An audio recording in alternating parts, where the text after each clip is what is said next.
پرون درس کې موږ د ویلې چې شیخ الاسلام ابن تیمیه رحمه الله فرمایي په دې ټولو نعمتونو کې اساسي او بنیادی نعمت چې دی هغه نعمت د ایمان دی. سید په دنیا کې د دنیا په انعاماتو باندې اطلاق د نعمت وکيږي مجازاً. نو ارکلا چې دا دومره لوی نعمت دی، مهم نعمت دی، اوس د دې نعمت تذکرہ وکړه دا تشریح وکړه دا چې تر څو پورې داخله دی له متوجي شي او وی ګوري د ایمان په متعدد اقسام موږ ذکر کړو. نو یو بل تقسیم په ایمان کې موږ ذکر کوو د الله په فضل او کرم سره چې ایمان دوه قسمه یو لویل شي ایمان نافع او بل ته ویل شي غیر نافع. هغه ایمان چې هغه خلکو له نفع ورګي هغه یو او هغه ایمان چې هغه به نفع دوا. قران کې الله فرمایي یؤمنون بالغیب. متقین انسانان هغه دي چې هغه به ایمان لري په غیب باندې ويقيمون الصلاه باندې پابندي وکي او مما د هغه سنا چې موږ دوی له رزق ورکړي ينفقون خرچم کوي د قران او سنت برابر. قرطبي رحمه الله دا معنا کړی چې انفاق په هغه ځای کې ذکر کیږي چې کوم ځای کې د قران او سنت برابرۍ، کوم شی چې د الله لپاره کوم چې د نبی د سنت لپاره ایمان ده. او رسته به سوره بقره 25 کې وایي چې وبشر الذين امنوا زیر ورګه هغه چاله چې ایماندار دي او عامل الصالحات او عمل کړي د قران او حديث برابر. مبشر زیر ورکون کې څوک دی؟ محمد رسول الله صلی الله علیه وسلم. چاله زیر ورګی دي چې کله د دوه صفاتونه په انسان کې موجود یو لویل شي ایمان او بل لویل شي عمل صالح. آیت باندې به اشکال دی چې ایمان کې عمل صالح په خپل داخله نو مستقل ذکر کول له ضرورت دی. جوابدار دی چې دې ته ویل کېږي اهتمام او عمل صالح دې ته ویل کېږي کوم عمل چې هغه شریعت جایز کړی. عمل صالح هغه عمل ته ویل کېږي چې په کوم عمل کې شیخ الاسلام ابن تیمیه رحمه الله فرمایي کوم او کیفي. ابن کثیر وی ما وافق الكتاب والسنه چې کوم عمل د قران او حدیث برابرۍ او انسان په هغه ټیم کې نیک عمل جوړیږي چې کله د دیر لسکارونه وکي سخا پزان کې پیدا کی سخا دا مانند چې پیسې راوالو د الله په بندگانو باندې خرج کا دام یو مصداق دی یو جز دی. سخا دې ته ویل کېږي چې د اسلام ټول کارونه خپل کارونه غنا لکه اوبه پسلم خړوبي او د سم قرباني کیږي تندم قرباني ماتيږي وغیرہ وغیرہ وغیرہ. اې دې سره بسړې بزان کې تقوا پیدا کی. دریم د الله او د رسول په خبره باندې یقین وساته. څلورم دعاګانې بغواړي. پنځم د حرامو نه بزان ساتي. شپږم واړه امیدونه بساتي. اوم قول سدید حق وینا. اتم به پیدي کارونه کې ځام بندوا. نهم هغه اسباب استعمالو چې عمل به قبلي کې شغه درشتي او لسم د عمل نور سيري کې چې الله رد نه کې ژاړه. یو لسم مجاهده او دولسم د خوب دعاګانې کوي. د لسم د قران او سنت درسونه کې کېنه.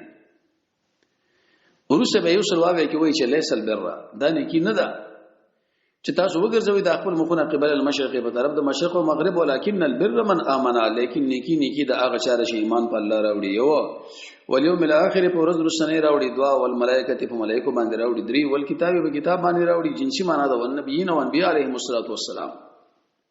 څومره به د علم الله د یو لک سلیری سره چې خلک ذکر کوي پای کې عالم نشیت منامي او راوي دي. اگر کلمانی رحمه الله اغه حکم د صحیح ور کړی دی خو لیکن عام محدثین پای باندې کلام کوي. هغه ایمان چې هغه نه پنه ور کوي هغه ایمان دی چې فقط او فقط پر جو باندې لا اله الا الله وای. نور دې زړه کې عمل نه کوي په اندامونو عمل نه کوي. اتم نمبر ایت کې الله عزوجل فرمایي ومن الناس من یقول په دې انسانانو کې باز خلک چې هغه وایي موږ ایمان لرو په الله پر ورځ سره او ما هم بمؤمنین دوی ایماندار نه دي.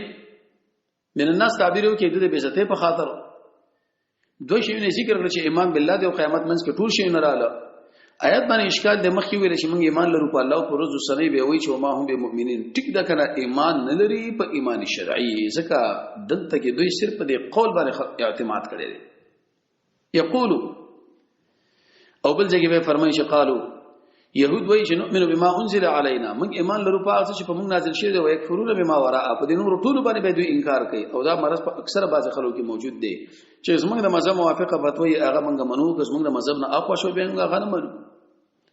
دلیل له بده باندې کې یو سړی وغواړي چې الله عزوجل مال د سي ایمان نصیب کړي چې هغه ثمر والا وي هغه د فیدی والا وي د زړه د تن نه به عمل دواړه چې مکه بعد دغه بیکار کیږي. ایمان ویل شي سلام اې په تعریف علماء متعدد اقوال ذکر کړي خو یو قول دار چې التصديق بالقلب. ایمان دې ته ویل کېږي چې انسان په زړه کې تصدیق کوي بالکل دا کومه خبره چې الله رسول کړي دا رښتینی ده. او تصدیق بکای د شي تصدیق چې هغه موافقه دی ژبه سره، او د شي تصدیق چې هغه خلک تقوا له دعوت کې، د شي تصدیق چې هغه خلک نیک عمل له دعوت کې، د شي تصدیق چې هغه رب العالمین تعظیم له خلک دعوت کې، د شي تصدیق چې هغه رب العالمین محبت له دعوت کې، د الله توحید له دعوت کې، د الله عبادت له دعوت کې، د الله اتباع د کتاب له دعوت کې، سنت له دعوت کې. او دا متضمن کفر به طاغوت ته. قران کې الله څنګه فرمایي فمن یکفر، چا چې ایمان راوړو په طاغوت باندې ایمان کفر وکي په طاغوت باندې ایمان راوړو بالله په الله باندې دې سړي په مضبوطه کړي باندې پنځه ولګول لن فسام الله غیر پر شو دي دلشته.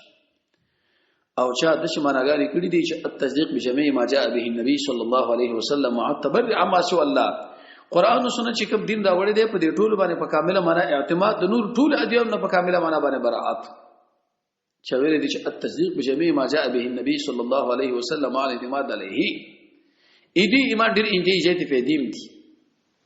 یڅو فیدی ځان سره یاد ساتي. اول کته وګړي چې الله عزوجل ماله هدایت وکړي نو د هدایت لپاره اساسي بنیادی سبب چې هغه ایمان دی. هدل للمتقین، قران کې الله عزوجل فرمایي ودا هدایت د لپاره د متقین. او متقین څوک دي؟ الذين يؤمنون بالغیب. د هدایت لپاره یو سبب دار چې منځو کوي، یو سبب دار چې قابل بسې په نه د هدایت، یو سبب دار چې تبو جهاد کوي، یو سبب دار چې قران له بکینی، یو سبب دار چې انابت بدل کی، یو سبب دار چې دعاګانې بغواړي، یو سبب دار د رسول الله صلی الله علیه وسلم تابعداري وکړي، یو سبب د الله فضل دی، یو سبب د رب العالمین رحم دی، یو سبب قوي ایمان دی، یو سبب د مؤمن د قتل نه ځان ساتل دي. ويهدي الیه من ينيب. انابت کې به سرور اقوال علماء ذکر کړی دي. انابت رب العالمین لکه په دعا باندې، انابت رب العالمین کوي، رب العالمین لکه په نیک عمل باندې، انابت رب العالمین لکه په تصرف باندې، انابت رب العالمین لکه هغه څه په مجاهده. بځکه کې به فرمایي فإن آمنوا کده خلق ایمان راوړو به مثل ما آمنتم لکه څنګه ایمان تاسو راوړی دا رسم الله ولادي. زمون تشبیه صحابه د ایمان سره په هغه څه کې چې کوم د ایمان مقتضیات دي، نور تشبیه به دي کنه د شزما ایمان به نه دی دغه غوندي وچه دا لکه دا ټول جهان راځم شي د یو صحابي د ایمان په شیدا ورسېدل شي. آیت کې به اشکالات دي مثل ایمانکم یا خود ایمان عین زائد دي. او بل ځکه وایي چې په هدا الله هدایت کړي الذين هغه چا چې ایمان راوړي د وجه دا غسنه چې دوی به اختلاف کړي چې حق دی به اسنی دا په اسم باندې. او دویمه پیدا تقوا هغه حاصلېږي په ایمان، او دریمه پیدا کامیابی هغه چې د حاصلېږي په ایمان باندې. تقوا بارکه مخکې مونږ ویلو د شی کنټرول کوي چې په کوم شرف العالمین خوشاليږي غیله ورځ چې په کوم شي خپکیږي د غینه ځان ساته. ګناه چې د وکړه اصرار په مکه ولې چې د وکړه په دوکه کېږي ما د ټول مؤمنانو ځان کته غنا نیکی چې د وکړه ته مساده چې الله مال ان شاء الله جنت راکړي یریږي به چې رب العالمین ما جهنم لبونه شي.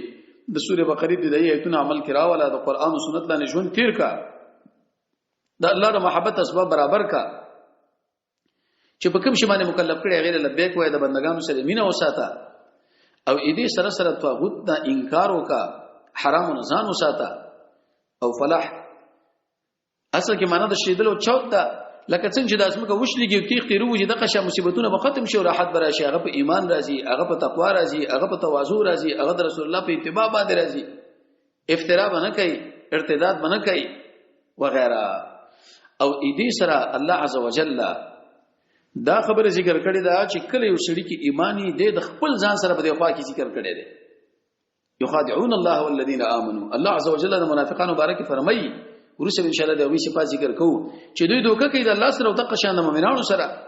د الله سره څنګه دوکه کوي؟ منافع زامه په خپل ګمان کې یا دوی د دوکه په شان د دوکي د خپل ځان سره ده. اگر کبا مفاعله کې مفسرین دا خبر ذکر کوي چې مزید په معنا د مجرد یا مزید پر خپل معنا باندې د خدای رب العالمین صفت ده کوم داغه د شان سره مناسب. او دا ډیره اوچته خبره ده چې الله عزوجل مو تاسو د خپل ځان سره ذکر کوي. بل فائدہ په دې ایمان کې دا چې الله عزوجل دې چې انسانانو به دفاع کوي. الا انهم الله عزوجل فرمای خبردار انهم داخل شي امدوی قبقلان دي، امدوی به وقوفان دي، صحابه له به وقوف ویل الله دې به وقوفان دي. او بل ځای کې وایي چې الله یستهزئ بهم، الله به دوی پر ټوکی وکي کوم چې دغه د شان مناسب. عبد الله ابن مسعود فرمایي دا الله استهزاء جدا ده او زموږ استهزاء جدا ده. نو الغرض نن د ایمان موږ یو څه پیدا ذکر کړی، یو دا چې تقوا په ایمان باندې راځي، بل مو ویلي چې فلاح نتیجه ور باندې رب العالمین مرتب کړی دا، او بل مو ویلي چې الله عزوجل د ځان سره یې کړی دی، او بل مو ویلي چې رب العالمین دی پاکي د مؤمنانو نه دا څومره اوچته خبره ده. او اېدي سره هدایت په دې باندې راځي ډېری ته جېتی فائدې دي ان شاء الله د سنت به جېتی فائدې موږ ذکر کو رب العالمین موږ تاسو نافع ایمان نصیب کړي ایمان وصلی الله تعالی علی خیر خلقه محمد و علیه وصحبه اجمعین